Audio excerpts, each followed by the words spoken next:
Sabe, irmãos, um dia alguém perguntou assim para mim: pastor, quando eu conheci o senhor pregando, o senhor não suava. Mas eu percebi outra coisa, disse o irmão: o senhor não bebe água? Ah, minha mãe me ensinou. Não tenho nem sede falando, irmão. Sentar ali eu posso beber um balde, mas falando, por quê? Minha mãe me ensinou. Nós somos em 3 irmãos. Eu, caçulas dos 3 em Catanduva, minha irmã mais velha em Osasco e a minha irmã do meio aqui na Zona Norte. A minha mãe dizia assim: estamos indo para a igreja. Márcia, Fabiana e Isaías, vocês querem beber água? Não. Querem usar o banheiro? Não. Porque nós vamos para o culto. Se chegar lá, andar... Como era difícil minha mãe chegar na igreja e o culto já ter começado, ela dava a segunda oportunidade. Ela dizia: alguém quer beber água? Usar o banheiro? Então vamos para o culto. Sentar. Irmão, acabou. Era só na bênção apostólica. Um dia, irmãos, eu não sei se eu estava tentando a Deus ou não conhecia a mãe que eu tinha. Eu falei para minha mãe assim: mãe, eu posso beber água? Ela nem respondeu. Ela continuou cantando. Eu pensei: eu vou quebrar esse tabu hoje. Vou quietinho, caladinho, bebo água, não faço barulho, volto, sento e acabou. Pensei e fiz. Para resumir, cheguei em casa, 500 graus de puro fogo santo e poder, irmão. Deus vai te dar revelação agora, quer ver? Sabe quando eu levantei para beber água de novo? Irmão, com todo respeito, você não tem que trazer tablet para o teu filho ficar jogando joguinho para deixar você assistir culto, não. Viu? Esse negócio de pai mimado, que se a gente pedir pro diácono, pedir para desligar o celular, porque o menino quer jogar, mas quer jogar com o som alto. E se você pedir para desligar, o pai quer sair da igreja. Meu irmão, você está criando um monstro. 2 horas de culto não vai matar teu filho, não. Bota para sentar, bota para ouvir. Oh, glórias a Jesus. Sabe por quê? Porque lá na escola você não vai estar lá para defender ele não quando a proposta chegar. Mas quando ele ouvir aqui, o temor vai ficar. Tu não vai estar, mas a palavra vai estar. Ensina o menino no caminho que deve andar. A casa não é tua, a casa não é minha, a casa é dele. Mas um dia uma esposa de um dos pastores falou para minha mãe assim: eu posso dar uma palavrinha com a senhora como esposa de um dos seus pastores? E minha mãe, a irmã Bidian conhece. Minha mãe é dessa altura e dessa grossura, assim, ó. Minha mãe disse: pois não, irmão. Eu quero dizer para a senhora que é muito sacrificante trazer as crianças para a igreja e deixar como a senhora deixa. Traga um carrinho, irmã. Deixa brincar debaixo do banco. Ou então a nossa rua não é movimentada, deixa sentar na calçada, os diáconos estão olhando. Traga um pacotinho de bolacha. Se a senhora não tiver, fala que eu trago para a senhora. Dá uma bolachinha, um docinho, uma balinha, um chiclete para a criança. Porque para nós 2 horas é pouco, mas para a criança é muito. Viu? Eu só estou lhe falando como esposa de um dos teus pastores. Minha mãe: amém, irmã. E se ela tivesse dado a bênção apostólica ali, irmão, tinha acabado bem, mas ela abriu a oportunidade. Ela falou para minha mãe: a senhora quer falar alguma coisa? Ela tem direito. Minha mãe disse: irmã, da minha tenda quem cuida sou eu. Se a senhora acha bonito trazer chiclete, teu filho grudar debaixo do banco da casa de Deus, continue. Se a senhora acha bonito trazer bolacha, eles fazer da casa de Deus o chão, uma plasteira de massa, continue. Se a senhora acha bonito trazer brinquedo, tirar a atenção dos irmãos, ou os diáconos não poder assistir culto, porque está correndo atrás de filho de crente no meio da rua, continue. Na minha casa tem hora para passear, tem hora para comer, tem hora para brincar, mas tem hora para cultuar também. Nenhum de nós 3 morremos, irmão. Minhas 2 irmãs missionárias e eu, pela misericórdia de Deus, pastor da casa de Deus. Guarda o teu pé quando entrares na casa do teu Deus. Ensina o menino no caminho que deve andar. Reverência. Jesus me deu a oportunidade de pregar numa igreja na região de Catanduva há muito tempo atrás. Eu era solteiro na época. Eu estou na igreja, uma igreja muito simples, mas muito cheia. Catanduva é regida a região com usina de álcool e açúcar. Então no tempo da safra as igrejas ficam vazias quando os irmãos da igreja trabalham em usina. Mas no tempo da antissafra o culto lota. E eu fui num domingo que o culto estava lotado. Eu sentado no púlpito, o som não era dos melhores, mas uma igreja inflamada. E na galeria, bem de frente comigo, tinha um mocinho de uns 13, 14 anos sentado. Aquele moço não erguia a cabeça, aquele moço não abria os olhos, aquele moço o culto inteiro com a cabeça baixa, e do nada, ele ficava de pé, sapateava, gesticulava, soltava uma rajada de língua estranha e sentava. Do nada. Cantava um, cantava outro, cantava um departamento, cantava outro, ele quietinho, mas do nada ele mandava e sentava. E eu estou de olho nele, não a reparando, porque a minha mãe é de circulação. Mas eu estava tentando entender, primeiro, um moço novo daquele, um adolescente, mas que mistério é esse, Senhor? Eu comecei a pregar e estou pregando e ele no mesmo afiação. E ele levantava, gesticulava, rajava a língua estranha, sentava. Na terceira vez que ele fez isso, eu olhei bem pregando, eu pensei: Senhor, o que é isso? Ele não prestou atenção no hino, pelo menos com os olhos, não está olhando para mim. Que poder é esse? Irmãos, eu perguntei o culto inteiro a prazo. Deus falou: tu vai levar a resposta à vista. Porque na terceira vez, na palavra que ele levantou, ele gesticulou, soltou rajada de língua estranha, sapateou, mas não sentou mais. Lá vem ele. Desceu as escadas falando em mistério. Veio no corredor central falando em mistério. Chegou no pé do púlpito, o som não ajudava. Mas, desculpa do que eu vou falar. Eu tentei trazer a igreja para mim, mas a nuvem parece que veio com ele de lá para cá. Seguro glória. E ele falando em línguas estranhas, ele olhava para o púlpito, mas não no meu rosto. Ele olhava por cima da minha cabeça, marchando, com os olhos estalados por cima da minha cabeça. E eu tentando trazer o povo para mim, a igreja inflamada. Eu virei para o lado aqui. E quando eu voltei, ele não estava mais aqui. Ele já estava aqui, olhando nos meus olhos. E Deus na boca daquele moço disse: homem, queres tu saber o que é isso? Isto é o meu poder no meio da minha igreja. Deus é especialista em colocar-nos no lugar. Porque o pastor falava assim para mim, o pastor Davi Bispo: o sonho dos irmãos é que o senhor vai pregar lá um dia. O sonho dos irmãos é que o senhor vai lá pregar um dia. Que dia que é? Tal dia? Não posso. Que dia que é? Tal dia? Não posso. Que dia que é? Tal dia? Eu posso. Os irmãos vão ficar realizados. Com todo respeito, irmão, eu fui na igreja dizendo: eu vou cultuar, pregar a palavra, mas matar a vontade dos irmãos da gente está lá. Deus na boca do moço diz: tu está achando que tu és um privilegiado porque este povo é privilegiado por te receber? Eu te digo que tu és um bem-aventurado por poder estar nesta casa, nesta noite. Receba. Pensei que eu fui dar, eu fui receber. Deus é demais, irmão. Para tu saber que o meu Espírito está aqui. Falou muita coisa comigo, mas no final da profecia disse: para tu saber que o meu Espírito está aqui, eu te trouxe nesta noite. Eu te digo que pela tua entrada neste ambiente, eu corto um laço de morte na tua vida agora. Seguro glória. O teu adversário já saiu adiante de ti. A tua sepultura já está aberta. Tu ia cair nela e alguém ia se desesperar. Mas pela tua entrada hoje aqui, eu mando o meu anjo e ó, Deus tomou, eu estou falando para quem entende, viu, irmão? Raso fica na beira do rio, mas quem é profundo mergulha no rio que a água é boa, vem para dentro. Deus tomou aquele moço, começou a girar e gesticular. Não consegui mais pregar. Coloquei um microfone, Deus tomou aquela igreja numa nuvem de glória. Eram irmãos marchando, irmãos gesticulando, rodando no meio da igreja. Domingo, passou segunda, passou terça, passou quarta. Estou vindo para a capital. Na região de São Carlos, estou vindo com o meu carro. Eu sentido capital, um caminhão sentido interior. Quem conhece a Washington Luiz sabe o que eu vou dizer. É um tobogã. Sobe e desce, sobe e desce. Eu estou descendo de lá para cá. E um caminhão está descendo daqui para lá. A roda do caminhão, do eixo traseiro, soltou. E ela começou a quicar. Mas ela quicava que ela passou na frente do caminhão. Atravessou o canteiro de grama do meio das duas rodovias, das duas pistas. E veio na reta na contramão. Eu perdi o reflexo, irmão. Eu não sabia se eu virava para cá, se eu virava para cá. Porque cada quicava que ela dava aqui. E a próxima ela já dava no meio da banda. Eu só disse: Deus me socorre. Não tinha uma pedra, não tinha um buraco, não tinha um obstáculo. Mas do jeito que ela bateu, virou, estourou a cerca, entrou no meio do canavial. Eu encostei o carro, fiquei de pé. O caminhoneiro já tinha parado do outro lado, abanou a mão para mim, eu abanei a mão para ele. Eu fui agradecer, coloquei o meu rosto no teto do meu carro e disse: Deus, obrigado. Porque se esse pneu bate no meu para-brisa, tinha me levado no porta-mala lá atrás. Quando eu disse isso, eu vi um menininho de domingo na minha frente: olha o meu anjo que eu mando adiante de ti. Quem tem glória, dá glória. Quem tem aleluia, dá aleluia. Eu vou falar para quem crê. É escudo de ouro que está no ambiente, ó. É escudo de ouro. E se você crê, recebe essa palavra. Deus corta laço, Deus quebra corrente, Deus quebra cadeado, Deus fecha a sepultura, Deus apaga a vela, Deus... Ó o escudo de ouro, ó. Deus visita sangue, Deus visita medula, Deus visita osso, Deus queima caroço, Deus queima mioma. Receba saúde, é escudo de ouro.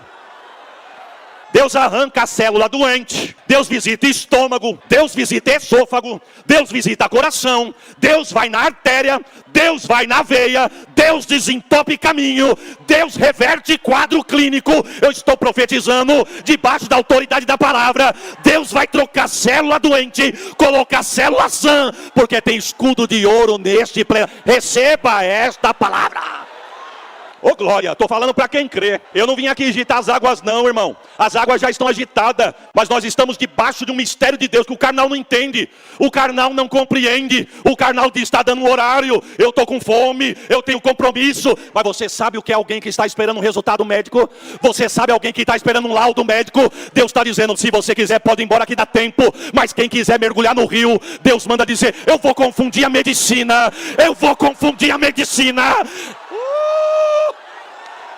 Quem tem glória dá glória, quem tem aleluia dá aleluia. Eita Jesus, Deus está falando, eu vou entregar. Depressão, opressão, síndrome do pânico, remédio controlado. Alguém quer te escravizar em cima da cama, escravizar o que é teu. Mas Deus está dizendo hoje, tem escudo de ouro aqui, ó. Lá não tem, mas aqui... Deus é Deus de perto, Deus é Deus de longe. O milagre que nós precisamos, eu preciso de um. Você sabe do teu. Quem sabe tem gente que precisa de meia dúzia. O escudo está aqui.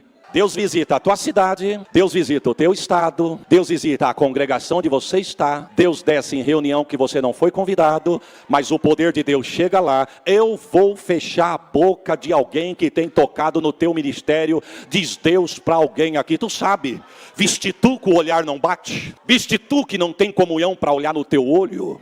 Viste tu que você sente que quando tu voltar alguma coisa já está te esperando. Mas assim diz Deus para alguém aqui nesta noite: o meu poder que abrasa aqui neste lugar, e a unção que eu coloco sobre a tua vida, quando tu chegar lá, eu vou calar a boca do leão, eu vou segurar o valente, eu vou derrubar o gigante, e aquilo que estava arquitetado, prepare um glória, por um caminho ele veio, por 7 ele vai correr. Hoje só tem uma solução para ele, que veio para fazer você desistir. Ele que pega o lixo dele, a muamba dele, o entulho dele, a rebelião dele, a revolta dele, a raiva dele, a indignação dele, o veneno dele, e sabe que o que é teu, ninguém toma o que Deus falou que é teu. Vamos a um texto, Juízes, capítulo de número 13. Juízes 13, eu quero ler 2 versos com os irmãos, versos de número 22 e 23. E disse Manoá à sua mulher: certamente morreremos porquanto temos visto Deus. Porém sua mulher lhe disse: se o Senhor nos quisera matar, não aceitaria da nossa mão o holocausto e a oferta de manjares, e nem nos mostraria tudo isto, e nem nos deixaria ouvir tais coisas neste tempo. Amém. A Bíblia vai dizer, na ocasião deste texto, que o povo de Israel se encontra dentro da terra prometida. Preste atenção que eles estão dentro da terra que Deus havia prometido. E a Bíblia vai dar alguns nomes a esta terra. A Bíblia vai chamar essa terra, por exemplo, de terra larga e espaçosa. A Bíblia vai chamar essa terra de terra gorda, farta, próspera, que mana leite, mana mel. Mas o contraste do texto não está batendo com a realidade. Porque a Bíblia vai chamar essa terra de terra larga e espaçosa, mas o povo está vivendo num aperto. A Bíblia vai chamar essa terra de terra gorda, farta, terra que mana leite, mana mel, uma terra próspera, mas o povo está vivendo na escassez. A pergunta é: Deus errou a terra? Não. Deus fez uma promessa que não conseguiu cumprir por completo? Também não. Então, o porquê disso aí? O versículo 1 vai responder. Porque o povo de Israel fez o que parecia mal aos olhos do Senhor. E todas as vezes que Israel saía da rota, Deus usava uma nação como vara de correção para corrigir Israel e colocar Israel onde Deus queria. Porque se tem uma coisa que Deus sabe fazer é colocar o crente no lugar. Pastor não coloca, mãe não coloca, pai não coloca, obreiro não coloca, liderança não coloca, mas o céu coloca no lugar. E dentre os nomes que a Bíblia vai dar a esta terra, também é terra prometida. Prometida porque nascera do coração de Deus uma promessa para um homem, não vim fazer alarme, você conhece o texto, Deus faz uma promessa para Abraão. E deixa eu abrir um parênteses. Graças a Deus que foi Deus quem fez a promessa. Porque tem promessas que só Deus pode fazer, porque só Ele pode cumprir. Eu vou repetir, tem promessas que só Deus pode fazer, porque só Ele pode cumprir. Eu não sei se você já ouviu, a tua família já viveu testemunho mais ou menos assim. A ciência chega e diz assim, o médico chama a família e diz: nós não podemos prometer mais nada, porque o que nós podíamos fazer, nós já fazemos, agora não podemos fazer mais nada. Não sei se você já viu ou ouviu situação dessa, mas eles não podem fazer promessa porque eles têm um limite. Agora Deus é diferente. Deus, antes de se manifestar, Deus quebra na raiz e diz: eu estou te acrescentando teus anos de vida. E Ele pode fazer isso porque Ele é Deus, que pode prometer, porque Ele pode cumprir. E na vida de Abraão, graças a Deus que foi Deus quem fez a promessa. Por quê? Porque se você puxar o currículo desse homem, só Deus poderia ter feito essa promessa. Deus, quando chama Abraão, Deus faz a ele algumas promessas, mas eu quero enfatizar 2. Deus chama Abraão e diz assim: ô Abraão, eu vou te dar uma terra.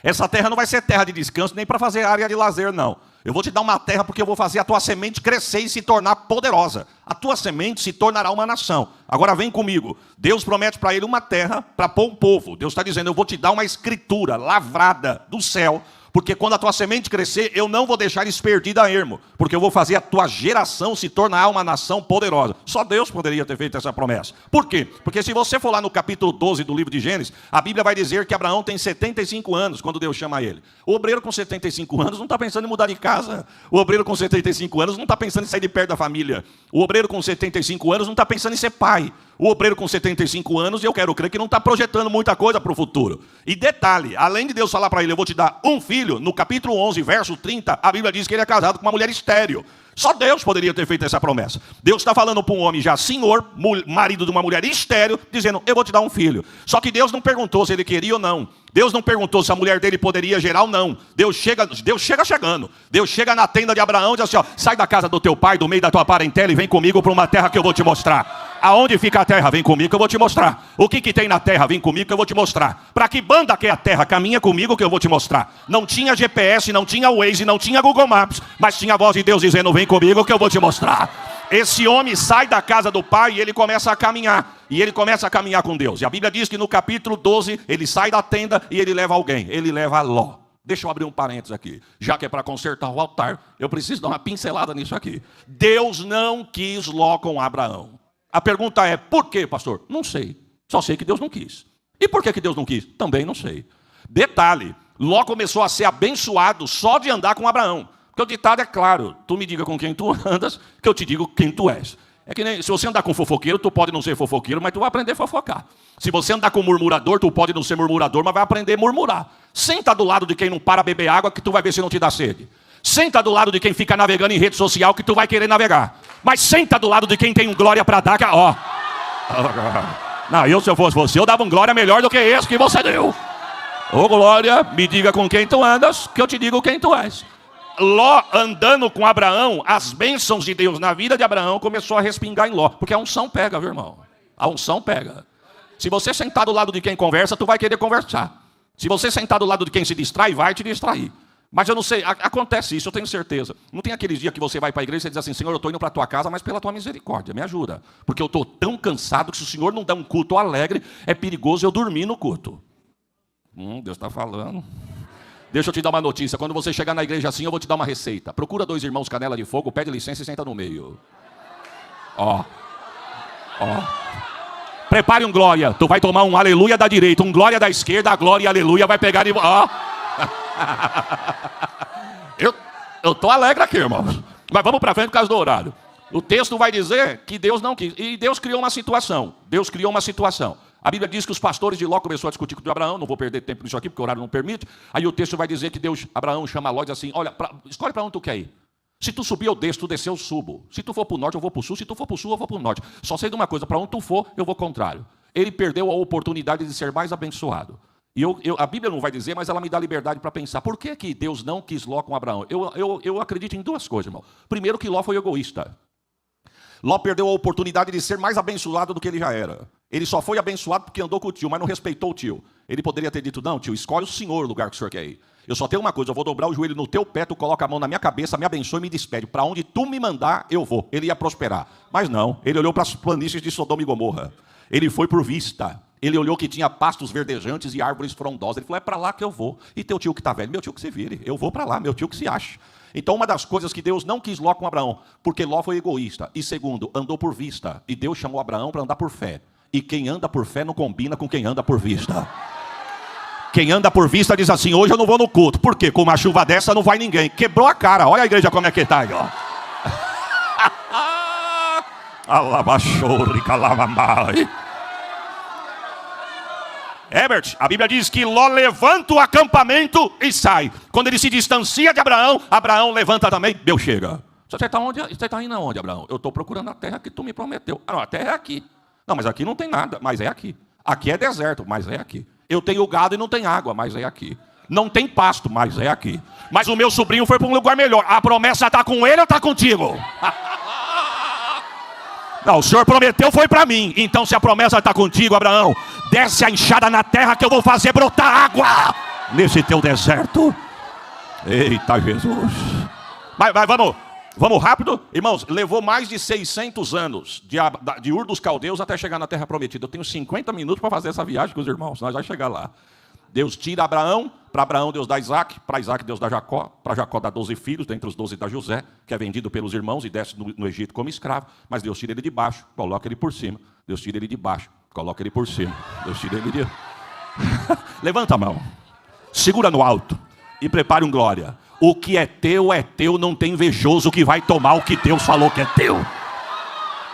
Se torna governador, começa a administrar a terra. Quem está com a bênção é ele e a terra começa a prosperar. A Bíblia diz que depois que chega a fome em toda a terra, os irmãos dele descem para comprar alimento. Ele olha para os irmãos e diz, meus irmãos. Se revela aos seus irmãos, o texto vai dizer que ele manda buscar toda a sua família. Ele falou, vai lá e busca o pai. A terra está passando por uma necessidade, mas venha para cá, manda o pai vir aqui, que nós vamos cuidar de vocês. A Bíblia diz assim, e 70 almas descem ao Egito. Tem tradução que diz assim, 66 almas. A pergunta é, são 66 ou são 70? Depende da tua visão. Se a tua visão for terrena, são 66. Se a sua visão for do céu, são 70. E eu vou te explicar. Por quê? Porque se você for olhar na matemática humana, quando Jacó desce para o Egito, ele desce com 66 pessoas mesmo. Quando ele chega no Egito, ele reencontra José, 67. José já está casado, 68. E agora é pai de 2 meninos, 70. Mas Deus, quando vai contabilizar, Deus não contabiliza José como se ele estivesse no Egito. Por quê? Porque para Deus ele estava no Egito, mas não era do Egito. Estava no Egito. Eu estou sentindo uma graça aqui, irmãos. Estava no Egito, mas não era do Egito. Eu vou traduzir para tu dar um glória. Está na biqueira, mas não é da biqueira. Vai para a balada, mas não são da balada. Segura no alto que a profecia está nessa casa. Deus vai no boteco, na biqueira, na noitada, na balada. Deus vai arrancar de lá, dar um banho de sangue e colocar do teu lado para dar glória com você.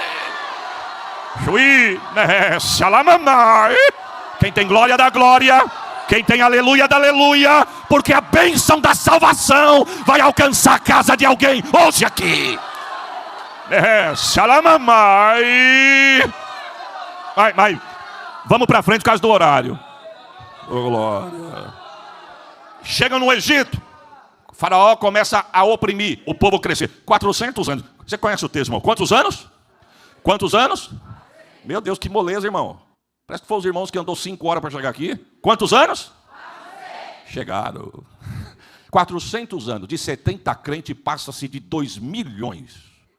Faraó bate, o povo cresce. Faraó aperta, o povo cresce. Faraó oprime, o povo cresce. Faraó sujiga, o povo cresce. Porque Faraó não sabia que crente é igual clara de ovo e massa de pão. Quanto mais bate, se ele está pensando que é nessas pancadas que tu vai tombar, Deus está falando, é nessas pancadas que eu vou fazer você crescer. Oh, glória a Jesus. Mas o texto vai dizer que depois de 400 anos são mais de 2 milhões. Há quem diga que chega a 2,5 milhões. Eu não sei, mas vamos fazer uma matemática rápida aqui. Quando Deus quebra o coração de Faraó, que Faraó abre os portões do Egito, a Bíblia diz que saem 600 mil homens de pé. Homem, para ser chamado homem, tinha que ter no mínimo 30 anos, ser casado e pai de um filho homem. Então vamos lá, 600 mil homens, 600 mil mulheres, 600 mil meninos. 6, 12, 18. No mínimo, 1.800.000 pessoas. Aí a Bíblia diz assim, tirando os velhos. E isso se cada casal tivesse um filho. Que pega na genealogia lá, tinha casal que não sabia de brincar de fazer um filho só, não. Acredita-se que passa de 2 milhões a 2,5 milhões. Você sabe o que é isso, irmão? Eu vou tentar te explicar. Enfileirado, um atrás do outro. É uma fila de 150 quilômetros de comprimento. É como da entrada da rodovia dos Bandeirantes até a rotatória chegando na cidade de Limeira. É uma fila que não acaba mais. Um enfileirado, cabecinha atrás da outra. Lembra, eu vou falar da minha época, irmão. Não sou tão velho, mas tem uma turma aqui que vai entender o que eu vou dizer. Lembra quando a gente ia para a escola que o lanche era gostoso, que a gente queria invadir e comer tudo? As tias falavam, só vai comer quando fizer fila e mãozinha no ombrinho do amiguinho. Que agonia, irmão. Não é verdade? E elas, para pirraçar, pastor, elas olhavam no olho e diziam assim, o horário já está dando, vai acabar o intervalo, vocês não comem. Tinha que entrar na fila. Cabecinha atrás de cabecinha, mãozinha no ombrinho do amiguinho. 2.500.000 pessoas. Enfileirado, com a mão no ombro do amigo, 150 quilômetros de comprimento a fila. Moisés era o primeiro. Deixa eu te fazer uma pergunta. Você sabe o nome do último? Nem eu. Porque o importante não é ter nome nem posição. O importante é fazer parte do povo e entrar na terra prometida.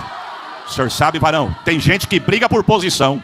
Tem gente que briga por postura, briga por cadeira. Tem gente que não tem paz para dar paz por irmão porque cobiça o que é dos outros. Mas eu quero te dar uma notícia, melhor do que posição, cadeira é ter o nome escrito no livro da vida.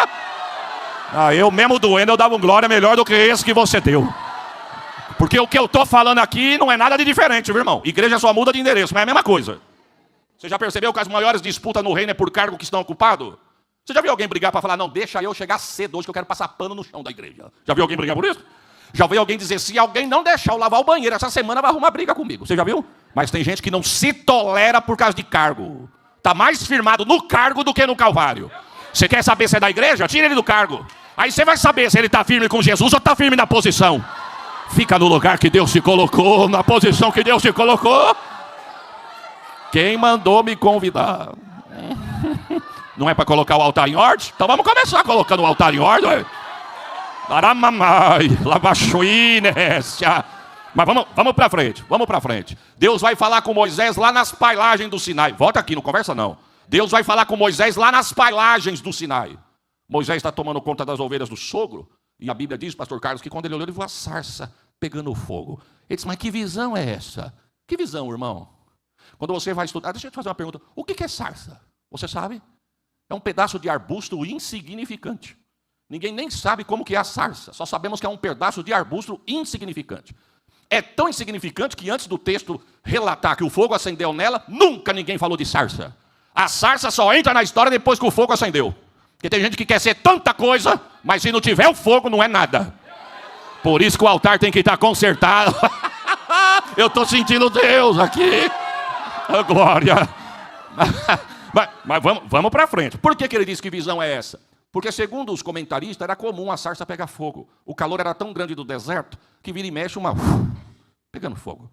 Mas por que aquela chamou a atenção? A Bíblia vai dizer, porque o fogo queimava e não consumia. Não, isso aí tem alguma coisa diferente. Eu vou ver que foguinho é esse aí. Quando ele chega perto do foguinho, a primeira coisa que ele tomou foi uma saraivada. Que Deus falou, opa, o foguinho sou eu. Tira a sandália dos teus pés. Ô Moisés, você passou 40 anos no Egito andando num piso intocável. Tu está 40 no deserto onde ninguém quer andar. Mas fica tranquilo, lá eu não estou, eu estou aqui. Tira a sandália do teu... Sabe o que Deus estava falando? Eu vou parafrasear, viu, irmão? Não está no texto isso, mas isso aqui Deus... veio aqui agora, eu vou mandar. Deus estava falando, rapaz, se descalça na minha presença, você está muito calçado. Você está muito armado, porque tem crente que entra armado, irmão. Tem crente que entra armado. Ele entra para assistir, ele quer ver. Deixa eu ver se o pastor é tudo isso. Deixa eu ver se os cantores são tudo isso. Deixa eu ver se tudo isso é o culto. Você está calçado. Deus está dizendo, descalça o sapato e sinta o ambiente. Oh, glória. Sabe o que Deus estava falando para Moisés? Sinta o lugar. Eu vou fazer uma leitura no teu chassi pela sola do teu pé. Eita, mas nem Salomão teve essa revelação. Eu cheguei em casa um dia, fui pregar, cheguei com dor de cabeça. Eu falei para a Sheila, você me dá um comprimido? Ela me deu um comprimido. Eu tomei, deu 40 minutos, mas nem aliviou. Falei, filha, dá outro comprimido aí, que você não fez nem nada. Ela falou, não, isso é cada 8 horas, você não tomou, não faz uma, mas não resolveu. Ela falou, então isso aí não é problema de enfermidade, não. Isso aí eu sei o que é. Dá o seu pé aqui. Meu pé? Dei o pé. Ela fez esses cursos que mexe com o pé, não sei como é que chama, e ela começou a massagear aqui, ó, achei. Você achou o quê? A sua dor vai sair. E não é que saiu mesmo, irmão. Mas vocês entendem disso? Falei, mas por que melhora desse jeito? Que aquela latejada fina e aguda e rápida, daqui a pouquinho... Olha aí. Foi aí mesmo. Falei, olha, tá ficando bom. Ela falou, porque cada parte da sola do nosso pé equivale a uma parte do nosso corpo. O seu aqui está canseira, estresse, fadiga, mas vai melhorar. Nota de rodapé para os irmãos. Hoje Deus pode visitar através da sua esposa os seus pés. Ô Sheila, eu estou chegando, irmã. Ô glória a Deus. Deus falou, não, eu vou fazer uma leitura, tira aí. Quando ele tirou, Deus falou, resumindo, irmão, por causa do horário, eu quero que você volte lá no Egito. Aí tem as provas de Deus, né? Mas não posso, pode, vou mostrar que eu estou contigo. O que você tem na mão? Uma vara, joga no chão, se transformou em uma serpente. Moisés foi correr de um lado, a serpente do outro, Deus diz, não, pega a vara. Não, é serpente, não é vara, pega que eu vou devolver. Quando ele pega pela cauda, vara. Como é que está a tua mão? Normal, põe debaixo do braço. Tira debaixo do braço. Está leprosa, fica tranquilo que eu vou devolver tua mão. Coloca debaixo do braço, tira debaixo do braço. Como é que está a mão? Está sadia. Sinais que eu estou contigo. Só que Deus falou para Moisés, não fica preso nos sinais não, viu Moisés? Porque no Egito também tem sinais. Eu vou te dar uma garantia melhor do que sinais. Porque tem crente que gosta de sinais. Estamos vivendo a geração do arrepio. Se o culto não arrepiar e ele não sentir o manto, Deus não está. Cuidado. Nem sempre onde tem barulho tem poder de Deus. Mas aonde tem poder de Deus tem barulho. Não, glórias a Jesus. Sinais que eu estou contigo, mas a garantia da minha palavra. Sabe qual foi a garantia que Deus deu? Para você saber que eu sou Deus e estou contigo, Moisés, quando você tirar o povo do Egito, tu vai me adorar aqui nesse monte. Sabe quanto tempo de distância, irmão? Em quilômetros, são 300 quilômetros. É como da entrada da rodovia dos Bandeirantes até a rotatória chegando na cidade de Araraquara. Se tu não sabe, tu não tem noção da distância. Sabe o que Deus estava falando para Moisés? Faraó tem poder de vida ou de morte. Faraó, Moisés, vai ter dia que vai ficar endemoniado. E você vai pensar, esse homem vai mandar arrancar a espada e arrancar o meu pescoço, mas ele não vai. Por quê? Sinal que eu te dou é isso aí, que lá também sabe fazer. Mas a garantia é a palavra. Quando tu pensar, ele vai me matar, lembra, Deus falou que eu vou adorar a ele com esse povo lá no monte. Nota de rodapé, não olha para a circunstância, olhe para a promessa que Deus te fez, irmão. Deixa eu parafrasear aqui. Ô Deus, o Senhor me convenceu, eu vou lá. Só que tem uma coisa, chegando lá ele vai perguntar no nome de quem que eu fui. E eu fiquei lá 40 anos. Segundo os estudiosos, tem mais de 1000 entidades adoradas no Egito naquela época. 1000. Moisés fala para Deus, no nome de quem que eu vou se lhe perguntar? Deus diz, quantos tem lá? 1000. Os principais, 10. Pois eu vou descer lá e quebrar os 10. Eu não vou nem falar com os outros 950. Eu vou falar com os 10. 990. Eu vou falar com os 10. Perceba que Deus só mandou 10 pragas, porque eram os 10 mais venerados, eram os 10 deuses. Um deles se chamava Tifã.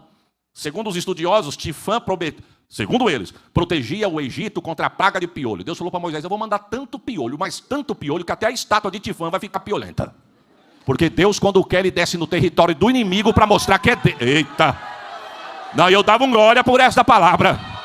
E você vai melhorar o glória agora, porque Deus acabou de me falar. Enquanto você me adorar aqui, eu desço no território do inimigo para guerrear por você lá. Você crê nesta palavra? Oh, glórias a Jesus.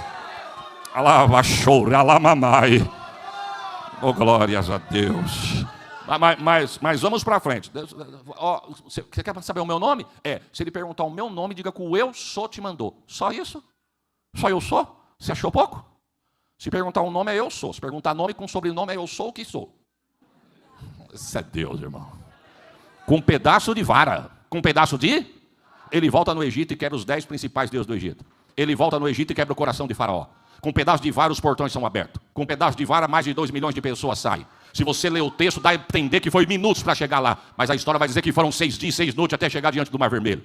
Com um pedaço de vara, caminham até diante do Mar Vermelho. Com um pedaço de vara, chegam diante do Mar Vermelho. Com um pedaço de vara, tem mar na frente, montanhas do lado, o faraó babando atrás e não tem o que fazer. E Moisés começa a falar, Senhor, eu faço o quê? E o povo dizendo, tirou nós de lá por quê?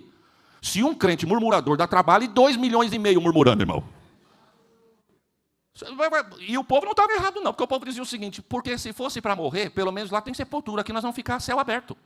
E Moisés falando, Senhor, e agora? Senhor, e agora? Senhor, e agora? A história diz que levou 24 horas para Deus vir falar com Moisés. Só que detalhe, Deus veio na contramão. Porque Moisés está esperando uma resposta. Talvez se fosse nós estávamos, Senhor, e agora? Nós estávamos esperando Deus descer e dizer assim, faça assim, vai por aqui, faça tal plano, vai dar certo. Não, Moisés está esperando Deus com uma resposta, Deus chega em Moisés e diz, por que clamas a mim? Não, o senhor não está me perguntando isso uma hora dessa, Senhor. Eu estou clamando porque o povo quer me linchar. O povo quer me linchar. O senhor está perguntando que quando eu te chamei, você tinha o que na mão? A vara. Continua com o quê? Com a vara. Então usa a vara. E eu faço o quê? Toca nas águas. Que cena. Eu acredito porque está na Bíblia. A Bíblia diz que quando ele toca com a vara nas águas, o texto diz que com o sopro da narina de Deus. Ó. Você vai dar esse glória amarelo aí, é? Aleluia! Irmãos, esses dias eu estava lendo um comentário de um escritor, há quem diga, né, que o povo levou 24 horas para atravessar o mar. Aí foram fazer uma conta, porque a razão humana quer calcular tudo. Aí um comentarista disse que, segundo os estudiosos, se levou 24 horas para 2.500.000 pessoas atravessar, Deus teve que abrir no mínimo 6 quilômetros de largura o mar. Porque se Deus abre um corredor, estão atravessando até agora. Diz o texto que com o sopro da... Você entende isso, irmão? Você entende? Nem eu. Deixa eu abrir um parênteses aqui. Deus me levou para pregar nos Estados Unidos.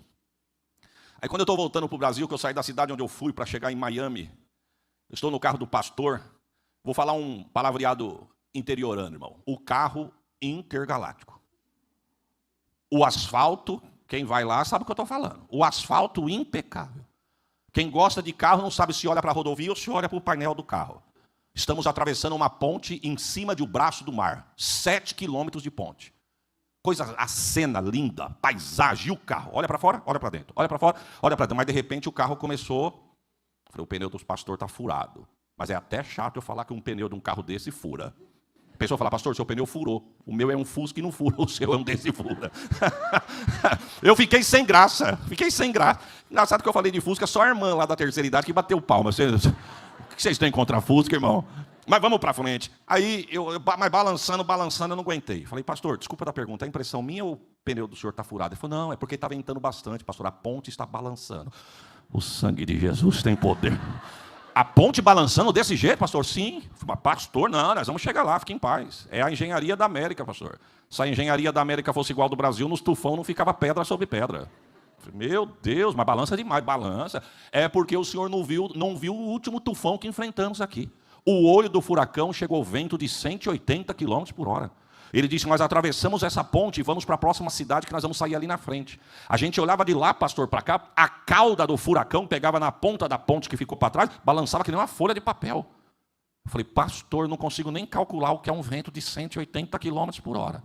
Ele diz, um vento de 180 quilômetros, meu querido, arrancou árvore com raiz e tudo, levou carro, levou casa. Tem gente que ainda não achou o carro, acham que foi jogado para dentro da água. Ele disse, isso é um vento de 180 quilômetros por hora. Aí eu pego a minha calculadora e vou fazer um cálculo aqui. Se um vento de 180 quilômetros por hora arrancou casa com alicerce e não devolveu, levou árvore com raiz e não deixou endereço, e levou tudo e não deixou para onde levou, a pergunta é, qual foi a velocidade do vento que Deus soprou com o nariz para rasgar o mar, secar a terra, segura o glória e prepara o melhor? E não voou um crente.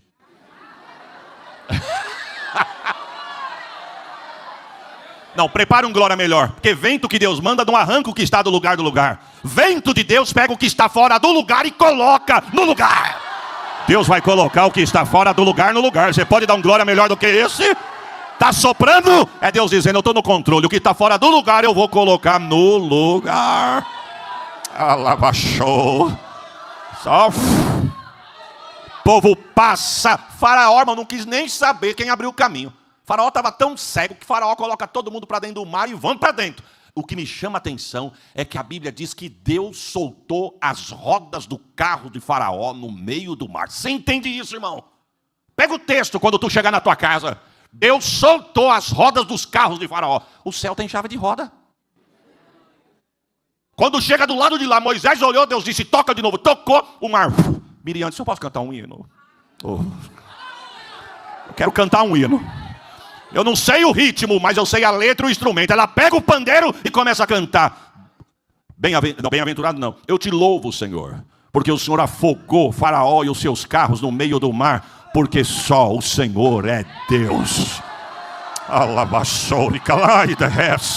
Eu vou profetizar, tua casa está de pé porque só o Senhor é Deus. Você está aqui porque só o Senhor é Deus.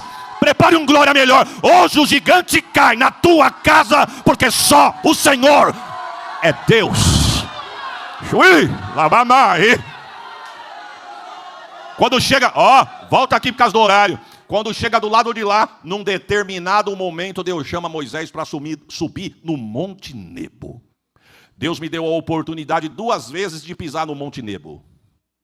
Quando você chega lá, se alguém aqui já foi, sabe o que eu vou dizer. Irmãos, é uma coisa que a foto não dá para ter noção.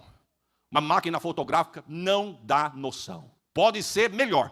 Tu pode assistir a cena nesse telão aqui. A mente não alcança o que é ao vivo. Tu sobe no alto de um monte. O guia, quando é a primeira vez, tudo é novidade. Quando você vai a segunda, você já sabe o que está acontecendo. O guia te pega, te leva no alto do monte. Aí ele diz assim, irmãos, os olhos chegam a embaralhar a imensidão do deserto. Aí ele diz assim, vocês estão vendo como no fundo do horizonte uma fumaça escura? Todo mundo está vendo. Como uma fumaça. Ali é Jericó. Vocês estão vendo no meio da areia que parece um fio de cabelo jogado no meio de uma casa que tem um piso branco? Sabe quando você olha para o piso claro como esse, você vê um fio de cabelo? Irmão, é literalmente isso, a cena é essa. Parece um fio de cabelo que corta todo o deserto. Estão vendo? Estamos vendo. É o Rio Jordão. Ele disse, do Jordão para lá, vocês vão estar em Jerusalém, em Israel. Do Jordão para cá é a Jordânia. O Jordão faz a divisa dos 2 países. Jordão para lá, Israel. Jordão para cá, Jordânia. Ele diz, daqui 3 dias vocês chegam em Jericó. Que cena. Foi lá que Deus levou Moisés. Moisés olhou, você está vendo, Moisés? A terra que eu prometi para Abraão, confirmei para Isaac e comecei a cumprir na vida de Jacó? Estou vendo. É a terra que eu prometi. Moisés disse, a terra que nós vamos entrar? Não, nós é muita gente. Você não entra, não. Moisés disse, por quê? Porque quando eu falei para tu falar com a rocha, tu desobedeceu e bateu na rocha. Eu não mandei tu bater, eu mandei tu falar. Moisés foi tentar advogar para si próprio. Moisés disse, não, mas eu tenho uma defesa. A culpa não foi minha. Eu até lembro que o Senhor mandou eu falar com a rocha, mas o teu povo me irritou tanto aquele dia, que quando eu fui ver, eu perdi a cabeça por causa do teu povo. E por causa do teu povo, em vez de eu falar com a rocha, eu mandei o cajado na rocha. Deus disse, então por causa do meu povo, tu não entra na terra. Fazer uma reunião de obreiro rapidinho aqui, fechar a cortina aqui, só um minutinho. Pastor, se nós não vigiarmos, nós enchemos o céu e não entramos no céu, por causa do povo. Parece brincadeira, né, irmãos? E aí tem gente que quando a palavra vem meio ardida, aí aqueles coach de internet, que só prega chave, vitória, toma posse, profetiza, aí vem uma palavra rasgando, alguém diz assim, não, Deus não fala desse jeito, é o homem que quer falar. Não fala? Moisés não mandou currículo, não se ofereceu, foi Deus que foi buscar, e Deus disse assim, não vai entrar, chega. Bom, o Senhor já me convenceu, mas quem é que vai colocar o teu povo lá dentro? Josué. Mas Josué não está comigo. Josué gostava de estar em 2 lugares.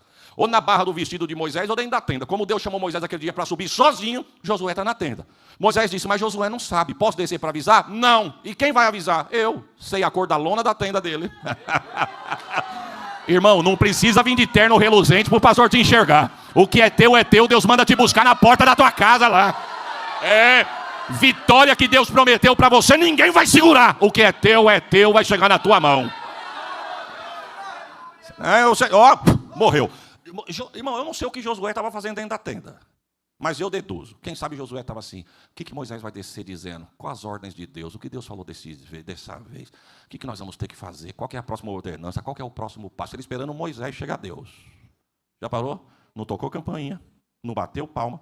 Não pediu licença. Quando ele foi ver, Deus já estava lá dentro da tenda. Disse, Moisés, meu servo é morto. Como é que é? Se levanta. Se levanta e se prepara para colocar esse povo do lado de lá do Jordão.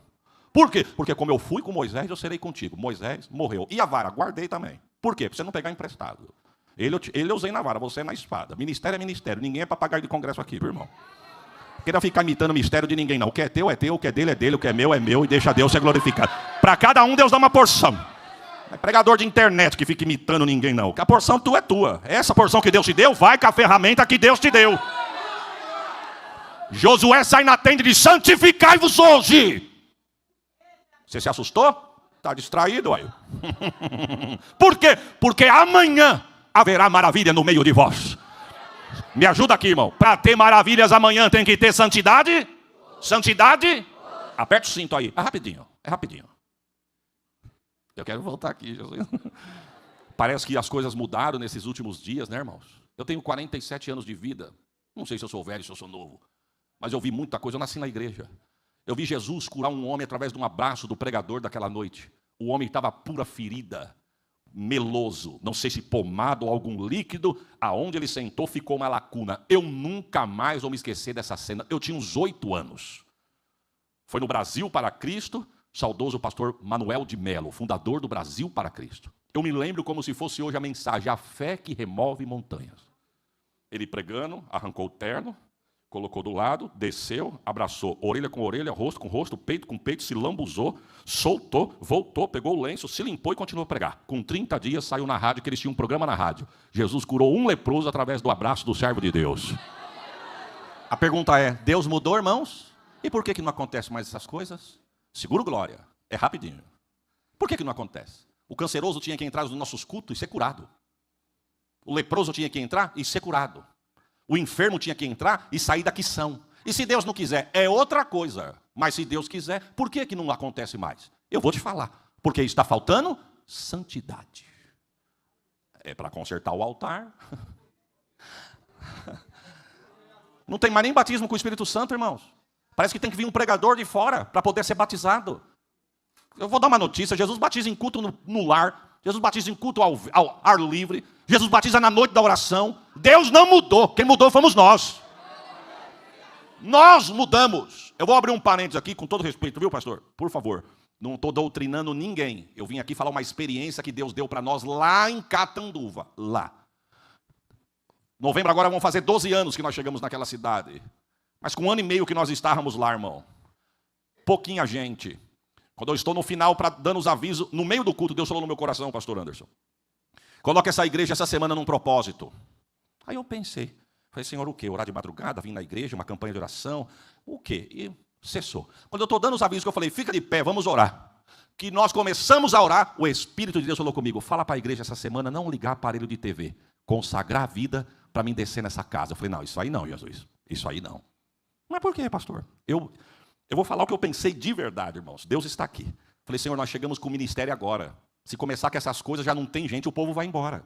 O povo vai embora e vai deixar eu só aqui. Falar, meu Deus, que igreja é essa? Olha que conversa. Não, não vou não, Senhor. Dei a benção apostólica, mas o coração sangrando. Chegou dentro do carro, eu falei para a Sheila, Deus mandou colocar a igreja num propósito essa semana. Ela falou, que propósito? Aí eu expliquei para ela o que eu falei para os irmãos agora. Ela falou, e por que você não fez? Aí eu falei para ela, o que o povo vai pensar? Tomei um jab, irmão.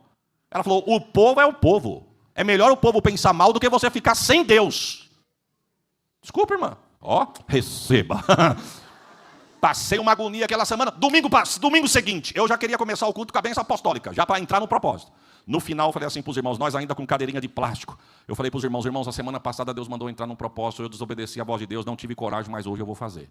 Nós vamos ficar essa semana sem ligar o aparelho de TV. Porque é pecado, pastor? Não, não é porque é pecado, é porque toma teu tempo. Em vez de tomar teu tempo, vamos ficar com uma vida de consagração e oração, porque Deus vai fazer alguma coisa nessa casa. Eu falei, não precisa ficar de pé para mostrar para mim, porque eu não vou estar lá para te fiscalizar. Mas se você ficar na igreja diante do altar, cumpra. E se você não ficar, você tem o meu respeito do mesmo jeito. Eu pensei, eu e minha mulher, eu sei que fica. Os meninos é capaz da mulher ter que puxar, porque não vai ter nem Chaves nem Discovery Kids essa semana. Aí eu falei, quem quiser fica de pé. Eu abaixei a cabeça, pastor Carlos. Escutei estralar de joelho, de perna e o empurrar das cadeiras. Quando eu ergui, 100% da igreja. Aí eu fiquei valente. Opa, Deus está comigo. Não tem TV. E não tinha mesmo. Mas hoje é 7 horas, não tem nem culto. Nós vamos fazer o quê? Vamos fazer um culto doméstico?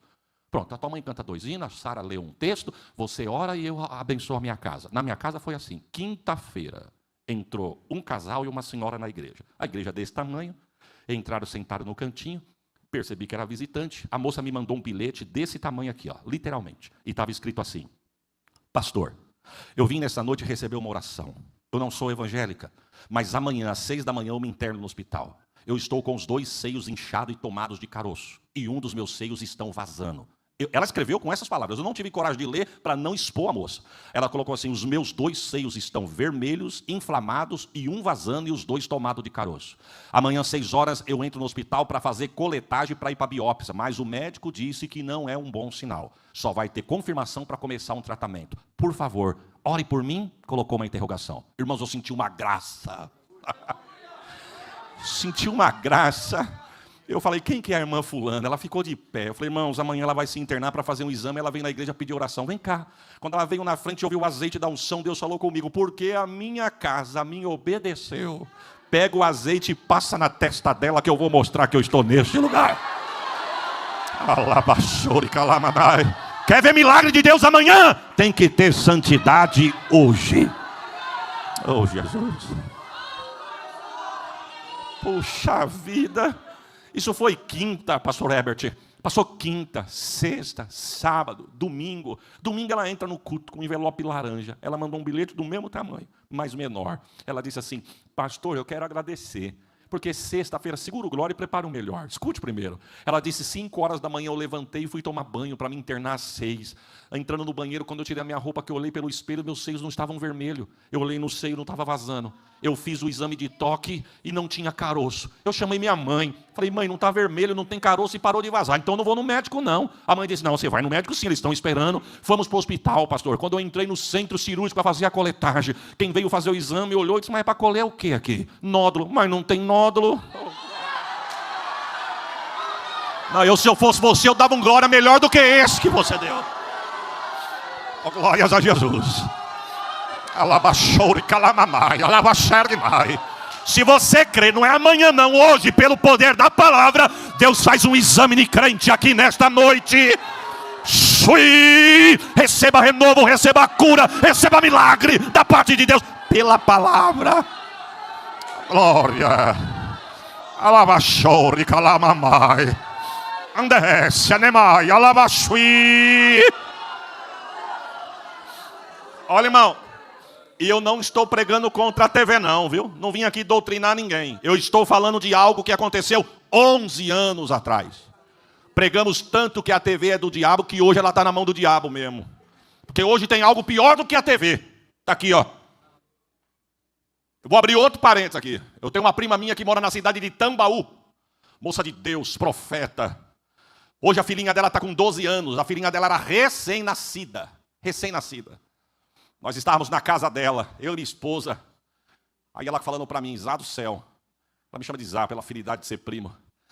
O meu marido sai para trabalhar, porque ela trabalha no turno da noite.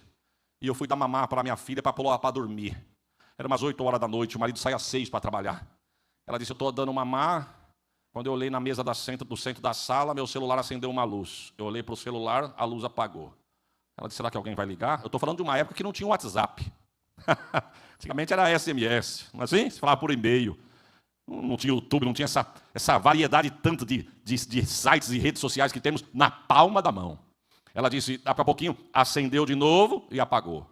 Aí ela falou, senti um arrepio.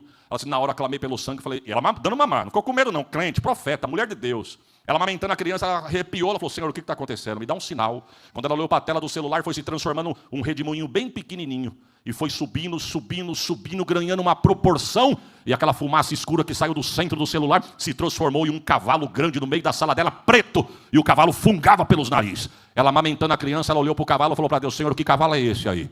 O Espírito de Deus, Isaías falou comigo, vai chegar um dia que esse cavalo, através deste aparelho, vai arrancar muitos da minha presença.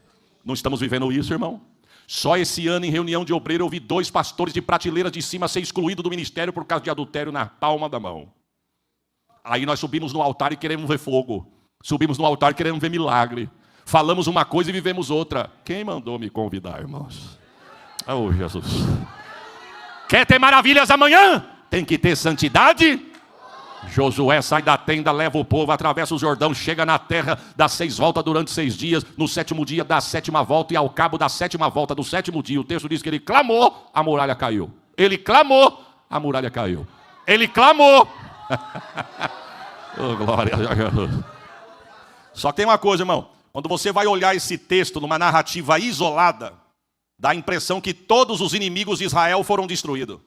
Para imaginar, lê só esses versículos. Não lê o contexto que tu vai ver. Então lá dão 7 voltas, grita, quando grita, Deus abre a boca da terra, a muralha cai, Deus diz, domina a terra. Se você parar isso, você vai falar, meu Deus, dominaram e mataram todo mundo lá dentro. Aí eu saio de Josué e vou em Juízes, e eu vou ver que não foi assim não. Teve inimigos que Deus destruiu, mas teve inimigos que Deus só fez eles vencer, mas nunca foram destruídos. A pergunta é, por quê? Senhor, por que o povo passou 400 anos no Egito sendo oprimido? 40 anos no deserto. E agora quando chega na terra que tu prometeu ao teu amigo ainda tem inimigo. Deus ia responder na íntegra, porque eu conheço o povo que eu tenho. Se estava comendo na mão de Deus 40 anos, dava trabalho, imagina na terra que mana leite e mel. Vai desviar todo mundo, irmão. Deus falou, eu vou deixar uma nação, uma ou outra como vara da correção. E quando eu chego nesse texto, eu vou encontrar quem é a nação. A ocasião da nação, os filisteus, que para mim foi o 2º maior inimigo de Israel. Os filisteus, para mim, meu ponto de vista, não é doutrina não. Para mim, os filisteus só perderam para o pecado. O maior inimigo de Israel foi o pecado. Você vai ver Israel perder guerra, e não pelo tamanho do inimigo, mas por causa do pecado. Agora, os filisteus eram uma pedra no sapato do povo de Israel. Por quê? Porque eles tinham uma estratégia para trabalhar, que você vai ver que hoje não mudou, é uma estratégia diabólica. Os filisteus não tocavam buzina e nem faziam alarme para falar que invadiu uma terra. Quando você vai ver os midianitas, os amonitas, os da montanhas de Seir, querendo invadir Judá, a Bíblia diz que Josafá, quando fica sabendo, Josafá ficou com medo. Por quê? Porque além dele olhar e ver que era uma grande multidão, eles chegaram dizendo, vamos entrar nessa terra, vamos destruir o que não interessa. O que interessa para nós vamos saquear. O que sobrar, nós vamos meter fogo e matar tudo que tem aí e acabar com tudo. Eles falavam o que iam fazer. Dava tempo do rei mandar fechar os portões, reforçar as muralhas e se armar para esperar o inimigo. Os filisteus, eles trabalhavam na forma da infiltração. E coisa terrível é essa tal de infiltração. Você já teve a experiência de passar no lugar e o lugar está oco? Opa! Tá. Que prejuízo. Às vezes tu quebra aqui e o problema não está aqui. O problema nasceu lá. Que veio, e estourou aqui. Não adianta maquiar. Tu olha para o canto da parede e vê uma mancha escura. Tu diz, arranca aquela massa, bate uma massa nova, dá fundo, lixa, passa uma massa corrida, pinta agora. Tá lindo. Daqui 15 dias, primeira chuva, fica preto de novo. Por quê? Porque tratou a casca. Deus está dizendo, o problema não está na casca, o problema está na raiz. Oh, Jesus. Se não buscar a raiz, não trata a casca. Você vai entender o que eu estou dizendo. É igual casa. Toda casa, eu acho que toda, né? Porque casa que não tem nem que seja um cantinho. Mas toda casa tem o quartinho chamado quartinho da bagunça. Não parece que aqui não tem. Mas você quer ver que nós vai cutucar e vai achar? De repente, ela fala, não, pastor, eu não tenho luxo para ter um quarto só de bagunça, não. Minha casa é pequena. Mas abre uma porta de um armário que está lá. Ó, Deus revelando. Ó. Você vê que vai aparecendo. Toda casa tem. Volta aqui. É tanta bagunça que só você entende. Porque a bagunça é tua. Não é assim? Quando chega alguém em casa, que você guarda os brinquedos das crianças lá, primeira coisa que faz, fecha a porta do quartinho. Aí você fala, se você abrir a porta da... Aí, Deus falando. E não é feio, não, irmão. Toda casa tem. Não é? Ele é tão bagunçado que você fala para alguém, vai lá dentro buscar tal coisa para mim. A pessoa vai lá, olha de novo, diz, não, não tem. Ó, não tem. Lógico que tem. Aí você vai lá na primeira e acha. A pessoa diz, meu Deus, que vergonha, eu não vi. É claro que você não viu, a bagunça não é tua, a bagunça é dela. E ela entende a bagunça que é dela. É um quartinho tão bagunçado que para arrumar ele precisa de coragem. E coragem é o que falta para mexer naquilo lá. Fica atento que Deus está falando com você. Você fala, meu Deus, eu preciso tirar um dia de coragem para arrumar essa bagunça. Aí chega o dia, você fala, hoje eu arrumo. Aí você abre as portas e começa a arrancar tudo que está lá dentro para fora, para tirar o pó e o que não usa jogar fora. E quanta coisa, irmão, que a gente pega e diz assim, meu Deus, eu nem lembrava que eu tinha isso. Não é assim? Aí você vai, isso aqui tem que jogar fora. Quando chega a hora de guardar, você pega e diz, eu nem lembrava que eu tinha, nem estou usando, mas vai que um dia eu preciso. Aí é só, tudo igual, irmão. Crente só muda de endereço. Ah, eu vou guardar num cantinho aqui. A pergunta é, por que que você guardou se você não usa mais? Porque tem alguma coisa naquilo ali que te chamou a atenção. Receba uma aplicação aí. É esse quartinho da tua alma que Deus está dizendo, me dá a chave que eu quero vasculhar. Porque se você mexer, vai ficar bagunça aí dentro ainda. Dá a chave para mim. Eu vou arrancar o pó. Eu vou arrancar o que não presta. Eu vou arrancar o que não usa. Oh, glórias a Jesus. Deus está dizendo para alguém, tem coisa guardado aí que nem era para estar guardado, mas está guardado. E vira e mexe, você dá uma mexida na bagunça. Mas Deus está dizendo, sozinho você não consegue. Mas se você me dá a chave, eu vou entrar e vou mudar a tua cara hoje. Era assim que os filisteus trabalhavam. Como que eles trabalhavam? Casamentos mistos. Alianças no comércio. Ele falava para os homens, entrem na terra e case com as mulheres. Ele falava para as mulheres, entrem na terra e case com os vossos homens. Quando eles diziam assim, vamos invadir o setor 70. Aqui não, feche as portas, reforce os muros, porque aqui eles não podem entrar. Eles diziam, nós não vamos entrar, nós já estamos dentro. E teve gente que nem viu nós entrar. Mas eu vim aqui como um homem de Deus, debaixo desta palavra, dizer, nesse setor...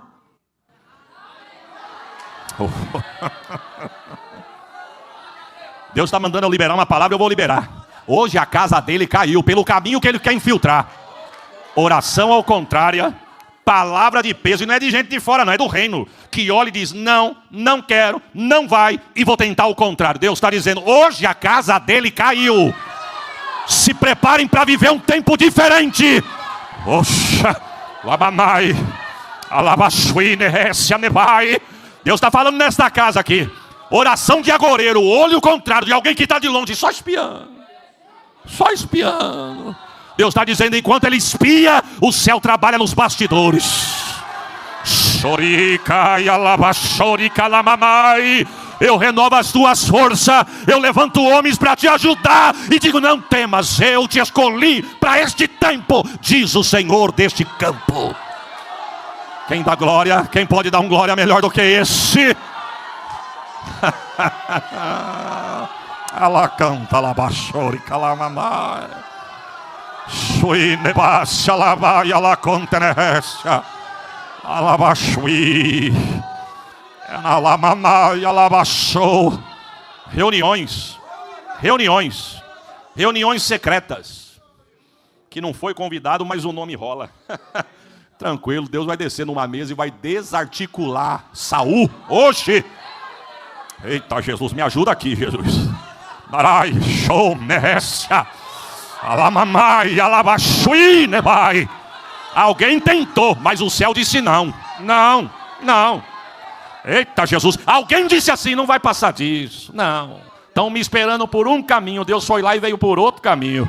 Ele é dono do ouro, ele é dono da prata. E a chave dos cofres da terra estão na mão de Deus. Se prepare para um tempo, diz o Senhor, neste lugar. Ah, Jesus. Só crente louva na guerra. Eu vou repetir, só crente louva na guerra. Porque a nossa guerra é diferente. Eu entendo que enquanto eu louvo, Deus se move. Enquanto eu adoro, Deus guerreia. Enquanto eu entrego o que é dele, as mãos dele se estendem. Eu não sei qual é o teu problema, mas na força do teu braço tu vai perder. Na altura da tua voz tu não vai vencer. Com o teu recurso terreno tu vai se esgotar. Mas se você adorar, Deus faz. Se você adorar, Deus faz. Eu vou repetir para tu dar um glória melhor do que isso. Se nós adorarmos, Deus faz. Se nós formos no Salmo de número 13, verso 1, o salmista começa o Salmo lamentando, dizendo, Senhor, até quando? Até quando tu virarás o rosto para mim e o meu adversário vai me afrontar? Até quando? O salmista está se lamentando pela situação que ele está passando. O salmo de número 3, por exemplo, é um salmo de lamentações com ações de graça. O salmo de número 3, o salmista começa lamentando, ele começa assim, dizendo: Senhor, são muitos os que se levantam contra mim. Muitos dizem da minha alma, não há salvação para ele em Deus. O salmista está dizendo assim: Senhor, eu estou sendo perseguido. Estão dizendo que nessa situação que eu estou passando, nem o Senhor consegue me livrar, porque a adversidade está muito grande. Só que depois você vai ver que do verso 2 em diante, Deus vai mudando o cântico. Irmão, eu fico imaginando o salmista compondo, e quando ele começa a compor, lamentando, Deus mudando o curso da caneta, Deus mudando o curso da escrita, Deus mudando o curso da realidade, Deus mudando o curso do que está sendo louvado, e o que começa lamentando, continua agradecendo. Aí ele continua no Salmo 3 dizendo: mas tu, Senhor, és um escudo para mim, a minha glória e o que exalta a minha cabeça. Receba esta palavra: eu não terei medo de 10 milhares de pessoas que se puserem contra mim ao meu redor. Presta atenção, que quando ele compõe esse salmo, ele está fugindo pelas costas dos montes das oliveiras. Agora a pergunta é, se ele está fugindo, como que ele diz no louvor que ele não tem medo? Perceba que na hora da guerra Deus muda o curso. Se você louvar, Deus vai fazer. Se você adorar, Deus vai guerrear. Se você entregar o que é dele, fica... Oh, glórias! Davi compõe o salmo de número 3 quando ele está fugindo do seu filho Absalão. A história vai dizer que ele está fugindo pelas costas dos montes das oliveiras. De repente a história diz que ele vê o sol se pondo, era fim de tarde. Ele está com poucas pessoas, Joabe está com ele. A história diz que ele fala para Joabe: Joabe, arruma a cama porque nós vamos dormir. Deus fez a noite para dormir. Joabe olha para Davi e diz: não, rei, Absalão, seu filho, vem vindo com um exército para nos matar. Se nos alcançar, se nós pararmos, ele vai nos alcançar. E se ele nos alcançar, ele vai nos matar. Não é hora de dormir. Davi disse: Deus fez a noite para dormir. E antes de eu deitar, me dá a harpa aqui. Aí ele canta o Salmo 4. Eu deitarei e dormirei, porque só tu, Senhor, me fará habitar em segurança. Ele deita, dorme, e quando ele acorda, que ele enxerga o livramento de Deus, ele diz: arruma a mobília e vamos continuar a fuga. Mas antes de fugir, me dá a harpa aqui que eu quero cantar outro hino. Aí ele canta o Salmo 3 e o verso 5. Deitei, dormi, acordei, porque o Senhor me sustentou. Deus está dizendo: se você me adorar, mas eu não sei cantar. E quem diz que Deus está atrás de gente afinada? Deus está atrás de quem adora e o louvor chega no trono. Tu louva na tua casa e o louvor chega no trono. Tu louva na beira da pia e o louvor chega no trono. Você louva no chuveiro, e se você crê, oh glória! Oh glória, eu vou profetizar. Não sei como você entrou, mas profetizo como você vai sair. Eu não sei o que te espera na tua casa, eu não sei o que te espera do portão da igreja para fora, mas o louvor que tu está entregando aqui agora, Deus está mudando a sentença da tua semana. Eu não estou falando isso para você dar glória, porque só dá quem tem para dar, mas eu estou profetizando debaixo da autoridade desta palavra. Deus está visitando saúde de alguém hoje. Oh glória, eu vou dar saúde para o pulmão de alguém hoje aqui. Eu vou arrancar uma sequela que está escondida aí. E receba de Deus um livramento. O que o homem não faz, Deus está dizendo: eu desço, eu faço e dou saúde para mostrar que eu sou. Adore porque tem saúde na casa. Salmo de número 46, acreditas que foi Ezequias que compôs. Ezequias, filho de Acás, reinando sobre Judá. A Bíblia vai dizer, irmão, que quando ele assume o trono, Acás, seu pai, foi ímpio, perverso. O texto vai dizer que ele fez o que parecia mal aos olhos do Senhor. Ele queimou filhos deles no altar de deuses pagãos. Uma das coisas que Acás fez foi fechar o templo. Ele mandou fechar a casa de Deus. E o sacerdote manda embora. E os levitas manda embora. E vai fazer o que com o templo? Fecha as portas. Mas não vai fazer mais nada? Guarda o que é meu lá dentro. Coloca o que eu quiser, o que eu quero guardar, coloca dentro do templo. Só para os irmãos entenderem, a Bíblia vai dizer que um dia ele vai visitar um rei pagão, e diz a história que ele olha um altar de um deus pagão. Ele gostou tanto do altar que ele mandou alguém desenhar, copiar e levar para Judá. E diz: quando eu chegar em Judá, eu quero um altar igual a esse aí. E coloca onde? Dentro da casa de Deus. E aonde coloca o altar de Deus? Coloca para a banda de fora, mas virado para o norte. Mas por que o senhor vai mudar o altar da casa de Deus? Porque no altar de Deus eu não faço o que eu quero. No altar de Deus eu não posso mentir. No altar de Deus eu não posso fraudular. No altar de Deus eu não faço o que eu quero. No meu altar eu faço, mas no de Deus não. Resumindo, por causa do horário, Deus vai lá, arranca a casa e levanta Ezequias. Ezequias, quando ele é erguido rei de Judá, a primeira coisa que ele manda fazer: abre o templo. Casa de Deus foi feita para ficar com a porta aberta. Alguém disse assim: mas não tem sacerdote nem levitas. Manda buscar. Aonde está o sacerdote? Eu não sei, mas a Bíblia me dá liberdade para pensar. Quem sabe os sacerdotes dizem assim: ó, acabou a chamada, vamos jubilar, estamos parados, não tem mais o que fazer. E os levitas também, guarda os instrumentos, que aqui ninguém nem prega e nem canta mais, mas mandaram chamar. Eu tenho uma notícia para alguém que está pensando que acabou, ou quem sabe você está até acomodado dizendo: eu não faço mais nada. Fica tranquilo, Deus vai te chamar. Oh, quando o Pedro falou assim: quer saber de uma coisa? Jesus ressuscitou, voltou para o céu, eu sei fazer, eu tenho vocação, sou pescador. Esse negócio dele fica some, aparece, aparece e some, some, aparece, aparece e some, 40 dias, eu vou pescar. Ah, Jesus foi buscar, foi na praia, irmão. Ele se afastou um pouquinho, Pedro, Tiago, João, ele lá, chega um homem no clarear da manhã, na beira da areia. Pegaram alguma coisa? Quem sabe alguém dentro do barco diz, ó, tem um homem gritando lá na areia lá. Responda para ele lá. Pegamos nada não. Aí o homem da areia diz assim, joga a rede do lado direito. Alguém disse, o senhor chegou agora, mas já jogamos direita, esquerda, para frente, para trás, não pegamos nada. Joga que eu estou mandando. Quem sabe alguém disse, joga por educação, não dá nem para enxergar quem é o homem, joga por educação para mostrar que nós somos educados. Quando jogou, não conseguiu puxar. Quando puxou, 153 grandes peixes. Tiago disse, eu sei quem faz isso. João disse, só pode ser Jesus. Pedro disse, agora ele pegou nós. Eu tenho uma notícia para dar para quem está pensando que está escondido. Deus vai mandar te buscar, nem que seja na praia. Quando ele chega na areia, Jesus diz, tu me amas? Te amo, apacenta minhas ovelhas. Tu me amas? Te amo, apacenta minhas ovelhas. Terceira vez, tu me amas? Eu não sei mais de nada, tu que sabes, eu não estou te perguntando isso. Eu só te digo uma coisa, apacenta minhas ovelhas. Sabe o que Jesus estava dizendo para Pedro? Ô Pedro, um dia eu te chamei e te disse assim que você nunca mais pescava peixe, que tu ia se tornar pescador de homem. Sabe por quê, Pedro? Porque peixe se pesca vivo para tirar a vida e comer. Agora homem você vai pescar morto para dar vida porque eu te chamei para isso. Oh, eu estou sentindo Deus aqui. Ezequias diz, manda chamar, chama sacerdote, chama levita, abre a casa de Deus. Não, mas não vai dar para ter culto aqui não. Por quê? Porque tem muito lixo, teu pai entulhou muito a casa de Deus. Não, vamos limpar, vamos começar a limpar. A história vai dizer, irmãos, pegue quando chegar na tua casa em Crônicas. O texto diz que foram 16 dias de faxina. 8 dias para tirar o lixo e 8 dias para colocar no lugar o que estava fora do lugar. Mas ele deixou a casa em ordem, limpou a casa, chamou o sacerdote, chamou o levita, pegou o livro da lei, fez o sacerdote abrir, citar a lei para o povo. Diz o texto que Deus desceu com os 2 pés no plenário. Foi tanta glória que o avivamento chegou lá para fora. Porque eu tenho uma notícia, o que está conosco aqui vai te visitar na tua casa e a casa dos teus lá. Estou profetizando, se você crer, receba esta palavra. Quem sabe você está aqui clamando por alguém, fica tranquilo, você não vai lá, mas a glória que está aqui, desce lá, resolve lá, quebra o que tem que quebrar e coloca no lugar. Você crê nesta palavra? O texto vai dizer, irmãos, que Deus começou a abençoar o reino começou a prosperar. O reino começou a crescer, mas para resumir, alguém não gostou. E esse alguém se chamava Senaqueribe. O texto vai dizer que Senaqueribe vem e rodeia a cidade de Judá.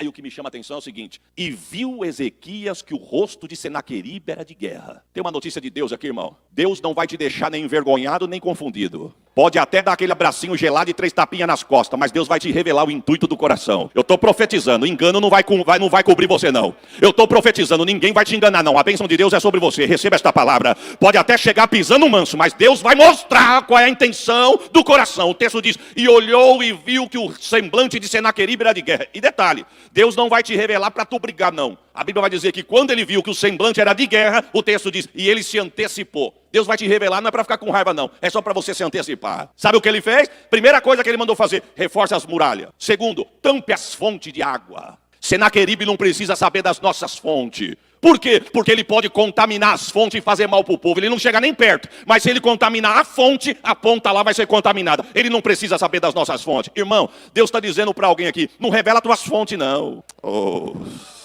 Essa guerra não é para A e para B não, essa guerra é para você. E Deus está te dando estratégia. Mas pastor, eu me sinto tão só que eu preciso desabafar. Desabafa no teu quarto. Deus está dizendo para alguém aqui. Mas pastor, eu não tenho mais nem o que orar. Cante, cante que Deus faz. Cante que o céu se abre. Adore que a cura desce. Louve que chega a salvação na tua casa. Receba o peso desta palavra.